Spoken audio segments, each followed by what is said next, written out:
Friends, हम लोगों ने मेटल का जो टॉपिक था उसे कर लिया कंप्लीट। यानी कि हम लोगों ने पदार्थ पढ़ लिया। पदार्थ में हम लोगों ने फिजिकल, केमिकल, इलेक्ट्रिकल इन सब प्रॉपर्टी के बारे में जाना। फिर क्या है, फिजिकल प्रॉपर्टी की डिफरेंट प्रॉपर्टी थी उनके बारे में जाना, जैसे कि डेंसिटी, कलर, स्ट्रक्चर, वो भी हम लोगों ने कर लिया। फिर मैकेनिकल प्रॉपर्टी में हम लोगों ने elasticity, plasticity, stiffness, hardness in सब के बारे में पढ़ लिया।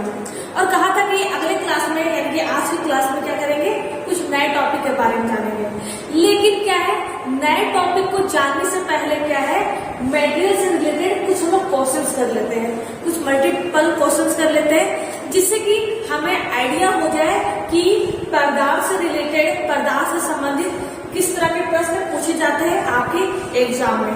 ठीक है फ्रेंड्स, तो ये पहले क्वेश्चंस कर लेते हैं और उसके बाद क्या करेंगे, नए टॉपिक के बारे में जानेंगे कि हमारा नया टॉपिक क्या है। तो स्टार्ट करते हैं आज की क्लास। फ्रेंड्स, पहला हमारा प्रश्न है कि बलों का धातुओं पर प्रभाव उनके डैश क्या है, उनके डैश गुणों को प्रदर्शित करती है। बोला जा रहा है कि बलों का प्रभाव यानी कि हम लोग फोर्स देकर के क्या करके, फोर्स देकर के मेटल के किस गुण को, किस प्रॉपर्टी को रिप्रेजेंट करते हैं, किस गुण को प्रदर्शित करते हैं। तो आपके ये ऑप्शंस कौन से हैं, भौतिक गुण, रासायनिक गुण, मैंने गुण नहीं लिखा है, आप गुण लिखूंगा, ठीक है, रासायनिक गुण, विद्युत गुण और यांत्रिक गुण। तो मैंने पढ़ाया था आपको यांत्रिक गुण, पढ़ाया था ना। यांत्रिक गुण क्या था, ऐसा गुण था जिससे क्या है, हम छू के और देख के पता नहीं लगा सकते। हम उसमें लोड को, फोर्स को इम्पैक्ट करके, उसका प्रभाव दे करके हम यांत्रिक गुण का पता लगा सकते हैं। मैंने बोला था ना, एक मान लीजिए कि एक हमारा रड है और एक हमारा ये रड है, दो रड है, बोला था ना कि दो रड है, ए और बी। ये था हमारा एग्जाम्पल। हम लोग क्या करते हैं, यहाँ भी भार देते हैं, यहाँ भी भार देते हैं। यहाँ भी क्या है, 100 किलो न्यूटन का भार देते हैं और यहाँ भी 100 किलो न्यूटन का भार देते हैं। तो क्या करता है, जो रड ए है वो इस भार का सहन नहीं करता है और यहाँ से ब्रेक हो जाता है, टूट जाता है। लेकिन जो रड बी है वो क्या करता है, 100 किलो न्यूटन का भार को वो एब्जॉर्ब कर लेता है, अपने में सहन कर लेता है। तो ये क्या है, रड बी की स्ट्रेंथ क्या है, ज्यादा है। तो हम लोग इसकी स्ट्रेंथ का, इसकी शक्ति का पता कैसे लगाए, हम लोग इसमें फोर्स दिए, भार दिए, उसके बाद इसके स्ट्रेंथ का पता लग गया। तो इसका आंसर क्या होना चाहिए, इसका आंसर होना चाहिए यांत्रिक गुण। क्योंकि यांत्रिक गुण एक ऐसा गुण होता है जिसमें क्या है, हम उसमें फोर्स का, बल का प्रभाव देते हैं और उसके यांत्रिक गुण का पता लगाते हैं। तो इसका आंसर क्या होगा, इसका आंसर होगा यांत्रिक गुण। दूसरा प्रश्न हमारा है, जिस गुण के कारण धातुओं को, मेटल्स को रोलिंग द्वारा, किस द्वारा, रोलिंग द्वारा चादर में यानी कि सीट में, चादर यानी कि सीट में बदला जाता है, कहलाता है। यानी कि प्रश्न में सीधा सीधी बोला गया है कि मेटल्स में कौन सी प्रॉपर्टी है, वो कौन सा गुण है जिसकी वजह से हम लोग एक छोटी प्लेट को एक बड़े सीट में, क्या, एक छोटी प्लेट को एक बड़े सीट में कन्वर्ट करते हैं, बदलते हैं। तो ऑप्शंस है आपके, कठोरता, प्रत्यास्थता, मैलेबिलिटी और डक्टाइलिटी। क्या है, मैलेबिलिटी और डक्टाइलिटी। तो मैंने आपको बोला था, पढ़ाया था मैंने आपको, मैलेबिलिटी पढ़ाया था ना। मैंने कहा था कि कोई छोटी जब प्लेट होती है, ठीक है, उसमें क्या करते हैं, हम लोग हैमरिंग करते हैं ना, हैमरिंग करते हैं, ठोकते हैं और उसे बड़े सीट में और एक पतली सीट में कन्वर्ट कर देते हैं। तो उस गुण को क्या कहते हैं, उस गुण को कहते हैं मैलेबिलिटी कहते हैं। क्या कहते हैं, मैलेबिलिटी कहते हैं। मैलेबिलिटी यानी कि आघातवर्धे एक ऐसा गुण होता है जिसमें किसी छोटे प्लेट को, किसी छोटी सीट को एक बड़े सीट में कन्वर्ट कर दिया जाता है, बदल दिया जाता है। तो ये कौन सा गुण होता है? ये हमारा होता है मैलेबिलिटी गुण होता है। कौन सा गुण होता है? मैलेबिलिटी गुण होता है। तो फ्रेंड्स ये तो 2 क्वेश्चन है। आगे क्या है? आगे और भी क्वेश्चन करते हैं। ठीक है फ्रेंड्स।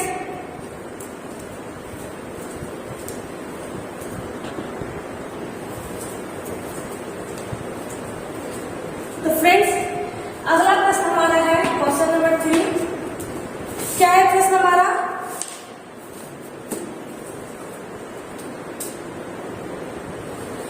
धातुओं का वह गुण, क्या है? धातुओं का वह गुण, धातुओं का वह गुण जिसके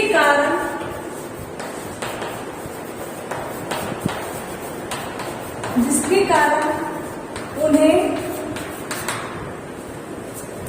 तार में, इसमें यानी कि वायर में परिवर्तित किया जाता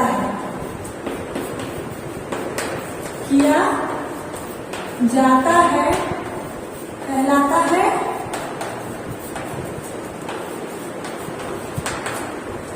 आपके ऑप्शन है फर्स्ट नंबर चिमड़ यानी कि टफनेस, मैंने आपको हिंदी नाम में बताए थे। दूसरा हमारा है डक्टाइलिटी,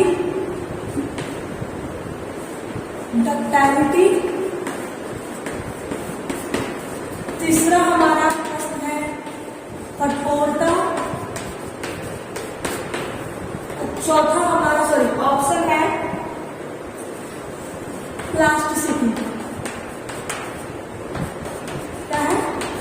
प्लास्टिसिटी। क्या बोला जा रहा है कि धातुओं का वह गुण जिसके कारण उन्हें तार में यानी कि वायर में परिवर्तित किया जाता है कहलाता है। आपके ऑप्शंस कौन है? चिम्बर यानी कि टफनेस, डक्टाइलिटी कठोरता यानी कि हार्डनेस और प्लास्टिसिटी। तो मैंने आपको पढ़ाया था डक्टाइलिटी। डक्टाइलिटी क्या था? यानी कि डक्टाइलिटी को हिंदी में कहते हैं तन्यता। क्या कहते हैं? तन्यता। तन्यता क्या था हमारा? कि हम किसी भी मटेरियल को, क्या है, हम किसी भी मटेरियल को क्या करते हैं? टेंसाइल फोर्स लगाते हैं, उस मटेरियल को खींचते हैं और उसे क्या है, एक पतली वायर में कन्वर्ट कर देते हैं। क्या था कि कोई हमारा मान लो कोई रड है और उसे क्या करते हैं, उसमें फोर्स लगा करके, उसमें टेंसाइल फोर्स लगा करके उसे क्या करते हैं, एक पतले वायर में कन्वर्ट कर देते हैं। तो ये क्या था हमारा?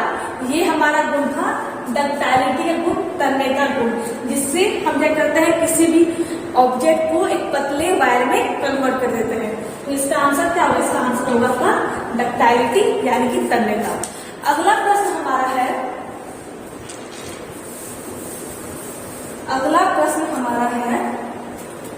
Question number 4। कास्ट आयरन का गलनांक क्या है? कास्ट आयरन का गलनांक यानी कि इसका मेल्टिंग पॉइंट है। आपके ऑप्शंस है, फर्स्ट है आपका 1150 डिग्री सेल्सियस, दूसरा है आपका 1350 डिग्री सेल्सियस, तीसरा ऑप्शन है आपका 680 डिग्री सेल्सियस और चौथा ऑप्शन है आपका 790 डिग्री सेल्सियस। क्या बोला गया है कि कास्ट आयरन जो है, जो CI है, उसका गलनांक यानी कि उसका मेल्टिंग पॉइंट क्या था कि वैसा पॉइंट, वैसा बिंदु जिसमें कोई सॉलिड क्या होती है, हमारी द्रव अवस्था में यानी कि लिक्विड कंडीशन में आ जाते हैं। तो उसे क्या, उस बिंदु को क्या कहते हैं? उस बिंदु को गलनांक बिंदु कहते हैं यानी कि मेल्टिंग पॉइंट कहते हैं। तो आपसे बोला गया है कि कास्ट आयरन जो हमारा है उसका गलनांक क्या है? तो उसका गलनांक क्या है? उसका गलनांक होता है हमारा 1150 डिग्री सेल्सियस। ये आपको डायरेक्ट याद रखना पड़ेगा, इसमें कोई अलग नहीं कि इसको आप याद रखें। ये क्या कि लेकिन हाँ एक बात है, जो मेन मटेरियल है आप बस क्या उसी का मेल्टिंग पॉइंट, बॉइलिंग पॉइंट याद रखें, बस आपका काम हो जाएगा। ठीक है फ्रेंड्स, तो कास्ट आयरन गलनांक कितना होता है? 1150 डिग्री सेल्सियस क्या होता है? कास्ट आयरन का गलनांक होता है। अगला प्रश्न हमारा है,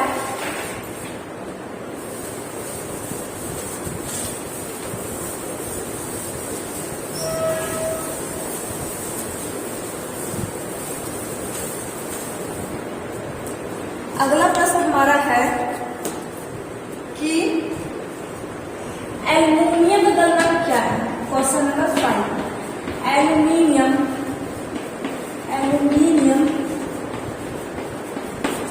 का गलनांक यानी कि इसका मेल्टिंग पॉइंट है क्या है? आइए देखते हैं। फर्स्ट ऑप्शन आपका है 830 डिग्री सेल्सियस, दूसरा ऑप्शन आपका है 650 डिग्री सेल्सियस, तीसरा ऑप्शन आपका है 790 डिग्री सेल्सियस, चौथा ऑप्शन आपका है 560 डिग्री सेल्सियस। क्या है? ये आपका प्रश्न है। बोला गया है कि जो एल्यूमिनियम जो है हमारा उसका गलनांक क्या है? तो इसका गलनांक कितना होता है? इसका गलनांक होता है 650 डिग्री सेल्सियस। देखिए कास्ट आयरन का जो गलनांक था कितना था? 1150 डिग्री सेल्सियस। कास्ट आयरन का जो गलनांक था कितना था? 1150 डिग्री सेल्सियस। वही अगर एल्यूमिनियम का देख ले तो इसका गलनांक कितना है? 650 डिग्री सेल्सियस। तो देख लीजिए आप इसके गलनांक में और इसके गलनांक में कितना अंतर है ना? इसके मेल्टिंग पॉइंट में एमपी यानी कि मेल्टिंग पॉइंट, इसके मेल्टिंग पॉइंट में इसके मेल्टिंग पॉइंट में कितना अंतर है? क्यों अंतर है? क्योंकि कास्ट आयरन जो होता है बहुत ही क्या होता है? हार्ड होता है, बहुत ही हमारा हैवी होता है। वहीं अगर एल्यूमिनियम को देखा जाए तो वो क्या होता है? कास्ट आयरन कंपेयर में हल्का होता है और हमारा इसका वेट क्या होता है? कम होता है। इसलिए इसका मेल्टिंग पॉइंट क्या है? कम है। ये इतने डिग्री सेल्सियस में, इतने तापमान में क्या होगी? हमारी द्रव अवस्था में आ जाएगी। वही अगर कास्ट आयरन को देखा जाए तो क्या है? वो 1150 डिग्री सेल्सियस में क्या है? वो हमारी द्रव अवस्था में आ जाती है। तो इसका आंसर क्या होना चाहिए? इसका आंसर होना है 650 डिग्री सेल्सियस। क्या होना चाहिए? 650 डिग्री सेल्सियस।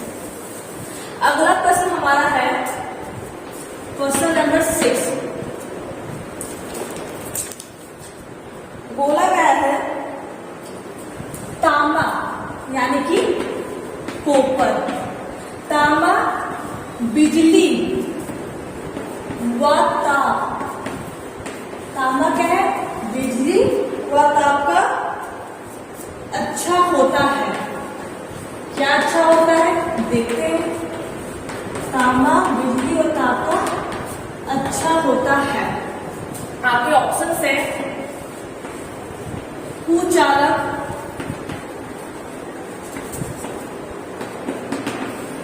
सुचालक, नन ऑफ दीज। बोला गया है कि तांबा जो है यानी कि कॉपर जो है वो क्या होता है?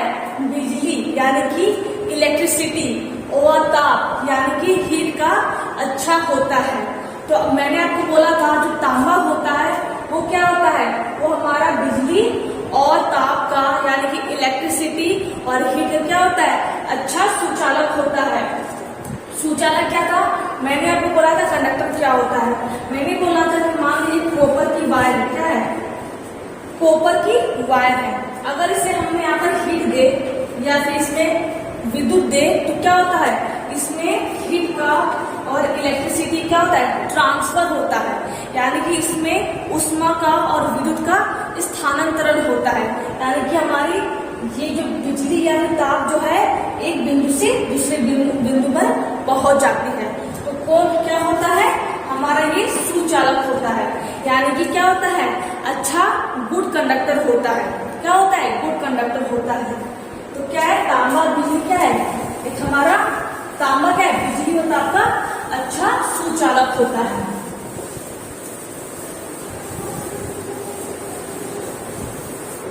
अगला प्रश्न हमारा है क्वेश्चन नंबर 7।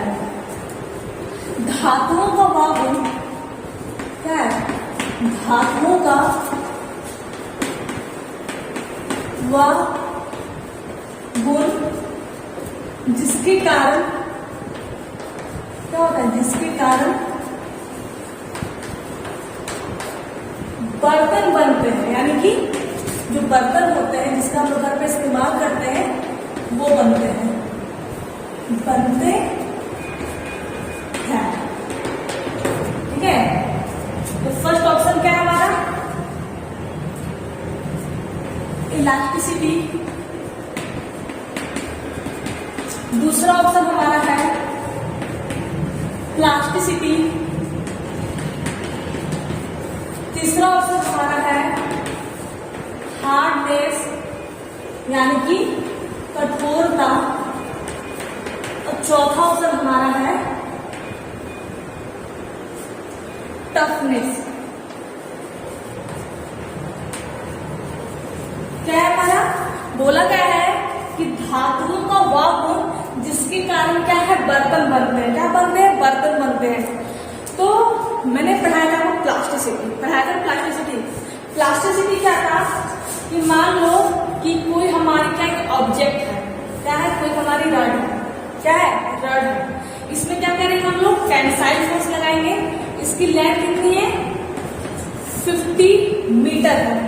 जब इसमें हम लोग लोड लगाएंगे, फोर्स लगाएंगे, तो ये क्या होगी हमारी, इसकी जो लेंथ है वो हमारी क्या होगी, बढ़ जाएगी। कितनी इसकी लेंथ हो गई, इसकी लेंथ हमारी होगी 51 मीटर। लेकिन जब हम इसमें लोड को हटा देते हैं, फोर्स को रिमूव कर देते हैं, तो क्या होती है, इसकी लेंथ कितनी होती है, इसकी लेंथ 51 मीटर ही रह जाती है। यानी कि इसकी लेंथ में ये अपना पहले का रूप को नहीं लेती है। यानी कि ये क्या होता है, इसमें डिफॉर्मेशन हो जाता है। इसमें क्या होता है, इसमें विस्थापन आ जाता है।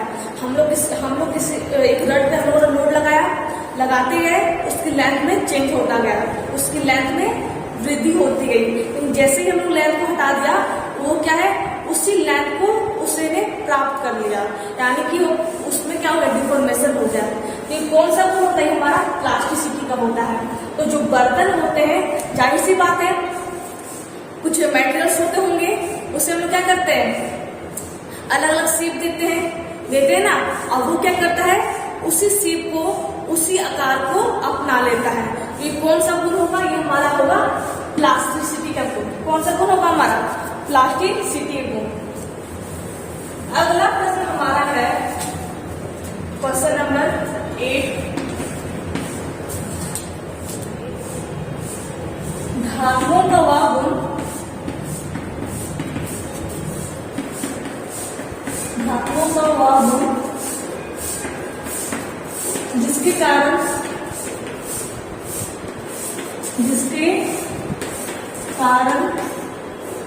स्प्रिंग क्या है, स्प्रिंग कार्य करते हैं। इसके ऑप्शंस क्या है, प्लास्टिसिटी। दूसरा हमारा फर्स्ट ऑप्शन है इलास्टिसिटी। तीसरा ऑप्शन हमारा है टफनेस। चौथा ऑप्शन हमारा है डक्टाइलिटी। ठीक है, क्या है, डक्टाइलिटी। तो बोला गया है कि धातुओं का वह गुण, मेटल की वह प्रॉपर्टी जिसके कारण स्प्रिंग जो होती है वो कार्य करती है।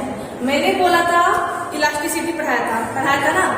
स्प्रिंग क्या होती है, उसमें हम लोग फोर्स लगाते हैं तो स्प्रिंग की लेंथ क्या होती है, उसमें वृद्धि होती है। लेकिन जैसे हम लोग फोर्स को हटा देते हैं तो क्या होती है, वो पहले की शेप में आ जाती है।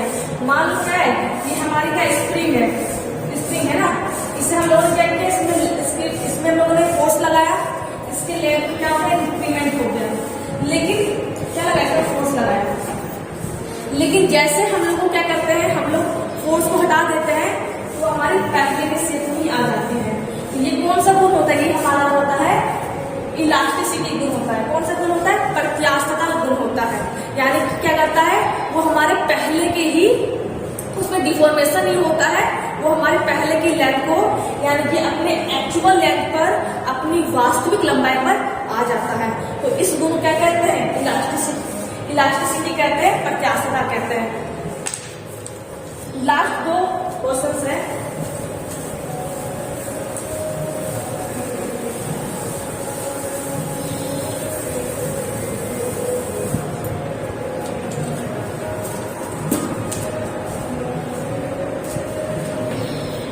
क्वेश्चन नंबर 9, पतला तार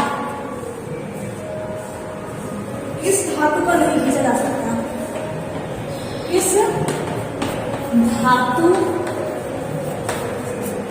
का नहीं खींचा जा सकता। आपके ऑप्शंस है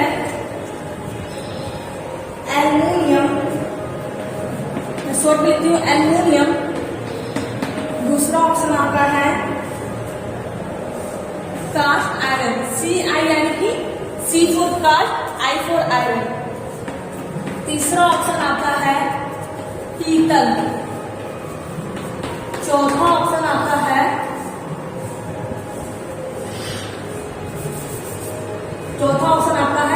ब्रास। ठीक है, क्या बोला गया है कि पतला तार किस धातु का, किस मेटल का खींचा नहीं जा सकता। तो इसके ऑप्शंस क्या हैं, इसके ऑप्शंस ये है एल्युमिनियम, कास्ट आयरन, पीतल और ब्रास। यहाँ क्या कर लीजिए, अपने आप पदार्थ कर लीजिए, क्या कर लीजिए, पदार्थ। ठीक है, पतला तार किस पदार्थ का नहीं खींचा जा सकता, एल्युमिनियम, कास्ट आयरन, पीतल और ब्रास। तो क्या है इसका आंसर, क्या होगा, इसका आंसर होगा आपका कास्ट आयरन। क्यों होगा कास्ट आयरन, कि कास्ट आयरन जो हमारा होता है बहुत ही क्या होता है, हमारा हार्ड होता है, उसमें क्या होती है, बहुत उसमें स्ट्रेंथ होती है, बहुत ही ताकत होती है। हम लोग क्या उसमें फोर्स लगा करके उसे पतले वायर में यानी कि पतले पतले तार में कन्वर्ट नहीं कर सकते हैं। तो इसका आंसर क्या होगा, इसका आंसर हुआ कास्ट आयरन। कास्ट आयरन के पतले तार नहीं बनाए जा सकते हैं। ठीक है फ्रेंड्स, अगला हमारा लास्ट प्रश्न है क्वेश्चन नंबर 10। विद्युत की सुचालकता क्या है, विद्युत की सुचालकता, विद्युत की सुचालकता सबसे अधिक होती है। क्या होती है, सबसे अधिक होती है। ठीक है, विद्युत की सुचालकता सबसे अधिक होती है। पहला ऑप्शन आपका है कास्ट आयरन, दूसरा ऑप्शन आपका है एल्युमिनियम, तीसरा ऑप्शन आपका है तांबा यानी कि कॉपर, Cu यानी कि कॉपर यानी कि तांबा। ठीक है, कंफ्यूज मत होना आप लोग। और चौथा ऑप्शन आपका है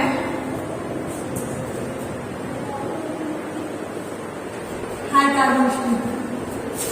ठीक है, बोला गया है कि विद्युत की सुचालकता यानी कि गुड कंडक्टर, कंडक्टर क्या होता है, मैंने बोला जिसमें क्या होता है, हीट और इलेक्ट्रिसिटी का ट्रांसफर होता है। यानी कि विद्युत की सुचालकता, इलेक्ट्रिसिटी की गुड कंडक्टर सबसे अधिक किसमें होती है। आपके ऑप्शंस क्या है, कास्ट आयरन, एल्युमिनियम, कॉपर और हाई कार्बन स्टील। तो आपका आंसर क्या होगा, आपका आंसर होगा कॉपर होगा। क्यों होगा, कि कॉपर जो होता है इन तीनों के कंपेयर में क्या होता है, इसकी विद्युत की सुचालकता यानी कि इलेक्ट्रिसिटी जो कंडक्टर होती है बहुत ही अच्छी होती है इन सब के कंपेयर में, ठीक है। इसके कंपेयर में, सभी कंपेयर में नहीं, आप सबको कंपेयर नहीं कर सकते हैं। मैं बात कर रही हूँ बस हाई कार्बन स्टील, एल्युमिनियम और कास्ट आयरन के कंपेयर में कॉपर क्या है, हमारा अच्छा कंडक्टर है। क्या है? अच्छा कंडक्टर है। तो इसका आंसर आपका हो जाएगा कॉपर हो जाएगा। तो फ्रेंड्स, आपको मैंने मेटेरियल से रिलेटेड यानी कि पदार्थ से रिलेटेड कुछ क्वेश्चंस करवाए हैं, तो वो क्या है आपको ध्यान देना है, पढ़ना है और रिविजन करना है, ठीक है फ्रेंड्स। अगले क्लास में क्या करेंगे, ये तो मैटर हमारा हो गया, मटेरियल भी हो गया, पदार्थ भी हो गया, और हम लोगों ने इससे संबंधित कुछ प्रश्न भी कर लिए। अगले क्लास में क्या करेंगे, अगले क्लास में जानेंगे नए टॉपिक के बारे में, ठीक है, और उनके बारे में समझेंगे। तो फ्रेंड्स, आज के लिए बस इतना ही। Thank you.